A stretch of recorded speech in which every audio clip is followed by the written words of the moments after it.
Students, आज हम लोगों ने फंक्शंस के बारे में पढ़ना है सी के अंदर। अभी तक हम जितनी प्रोग्रामिंग सी में करते हैं वो सारी की सारी मेन फंक्शन में हो रही थी। अब यहाँ पर इसके नाम से ज़ाहिर हो रहा है फंक्शंस, यानी इसमें हमने मज़ीद मेन के अलावा जो फंक्शंस हो सकते हैं उनके बारे में पढ़ना है। अब ये जो फंक्शंस हैं सी के अंदर, ये बिल्डिंग ब्लॉक्स होते हैं सी प्रोग्राम का, यानी जो सी प्रोग्राम है वो फंक्शन से मिलकर बना होता है। अभी तक हमने जितनी प्रोग्रामिंग की है उसमें हम सिर्फ एक मेन फंक्शन के अंदर सारा प्रोग्राम लिख रहे होते थे, लेकिन अब हम मज़ीद फंक्शंस भी देखेंगे कि एक प्रोग्राम को मज़ीद फंक्शंस में भी डिवाइड किया जा सकता है। अब फंक्शन के अंदर क्या होता है? फंक्शन के अंदर एक पीस ऑफ कोड होता है जो कि एक ख़ास ऑपरेशन परफॉर्म कर रहा होता है। जैसे मेन फंक्शन था उसी के अंदर हम सारी लॉजिक प्रोग्राम की लिख देते थे। इसी तरह अगर हम कोई अलग से फंक्शन बना लेते हैं जो एक ख़ास काम अचीव कर रहा हो प्रोग्राम के अंदर, तो वो फंक्शन जो है वो उस काम के लिए एक अलग से फंक्शन कहलाएगा। अब ये जो फंक्शंस हैं, जब हम इनको सी को प्रोग्राम के अंदर जब ऐड कर देते हैं तो हम इनको बार बार यूज़ कर सकते हैं उसी सेम काम के लिए। ठीक है, बार बार उस काम के लिए कोड बार बार नहीं लिखना पड़ता, वो फंक्शन एक बार लिख दिया जाता है, लेकिन जितनी बार हमने उसको यूज़ करना है हम उतनी बार उसे कॉल कर लेते हैं। तो अब ये जो एबिलिटी है ये फंक्शंस की रीयूजेबिलिटी कहलाती है कि वो जो कोड है वो बार बार यूज़ हो जाता है। तो अभी तक जो हम लोगों ने प्रोग्रामिंग की कि हम मेन फंक्शन के अंदर ही सारा प्रोग्राम लिखते थे, ये अनस्ट्रक्चर्ड था। एक ही प्रोग्राम में हम जो सारी लॉजिक लिख रहे थे, सारा जितना भी जो भी काम प्रोग्राम ने परफॉर्म करना होता था वो सारा का सारा हम मेन में लिख रहे थे। तो ये अनस्ट्रक्चर्ड प्रोग्रामिंग स्टाइल था या अनस्ट्रक्चर्ड प्रोग्रामिंग टेक्निक थी। लेकिन जब हम फंक्शंस में एक प्रोग्राम को डिवाइड कर देते हैं तो उस टेक्निक को या उस अप्रोच को बोलते हैं स्ट्रक्चर्ड प्रोग्रामिंग, या उसको हम मॉड्यूलर टेक्निक या मॉड्यूलर अप्रोच भी कहते हैं, जिसमें मुख्तलिफ़ कामों को मुख्तलिफ़ स्ट्रक्चर्स में या फंक्शंस में या मॉड्यूल्स में डिवाइड कर दिया जाता है। यानी कि पूरे प्रोग्राम की जो लॉजिक है उसको हमने छोटे मॉड्यूल्स या छोटे फंक्शंस में डिवाइड कर दिया जो कि अलग अलग मुख्तलिफ़ काम जो हैं उनको परफॉर्म करेंगे।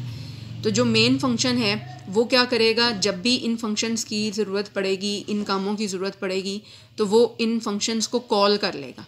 यानी हम लोगों ने सपोज़ एक प्रोग्राम बनाना है जो एक सिंपल अर्थमेटिक ऑपरेशंस परफॉर्म करता है, जैसे कि एडिशन, मल्टीप्लिकेशन, डिवीजन और सब्ट्रैक्शन। तो अगर हम लोगों ने क्या किया, उसको 4 डिफरेंट फंक्शंस में, मेन के अलावा 4 डिफरेंट फंक्शंस में डिवाइड कर दिया, जिसमें एक फंक्शन एडिशन ऑपरेशन करेगा, एक फंक्शन सब्ट्रैक्शन ऑपरेशन करेगा, एक फंक्शन जो है वो मल्टीप्लिकेशन कर देगा और एक जो है वो डिवीजन वाला काम कर देगा। तो जब हम लोगों ने डिवीजन करानी होगी हम डिवीजन वाले फंक्शन को कॉल कर लेंगे मेन से। जब हम लोगों ने मल्टीप्लिकेशन करानी होगी तो हम मेन फंक्शन से मल्टीप्लिकेशन के फंक्शन को कॉल कर लेंगे। तो जो फंक्शन है उसकी डेफिनेशन क्या है कि it is a self contained piece of code with a specific purpose.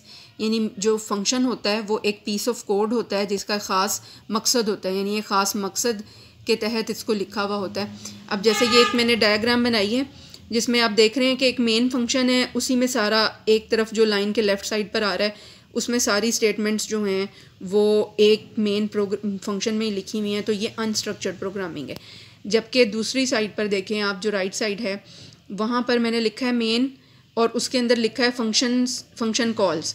तो जो मेन फंक्शन है वो एक F1 फंक्शन को कॉल कर रहा है या फिर F2 फंक्शन को कॉल कर रहा है, कि जैसे कुछ जो उसकी फंक्शनैलिटी है मेन के अंदर जो हम काम कर रहे थे उसको F1 में लिख दिया और कुछ पार्ट को हमने F2 में लिख दिया। तो ये टेक्निक या ये प्रोग्रामिंग कहलाती है स्ट्रक्चर्ड प्रोग्रामिंग, जिसमें हमने प्रोग्राम को हिस्सों में तकसीम कर दिया और उन हिस्सों को हम बोलते हैं फंक्शंस या मेथड्स या मॉड्यूल्स या स्ट्रक्चर्स।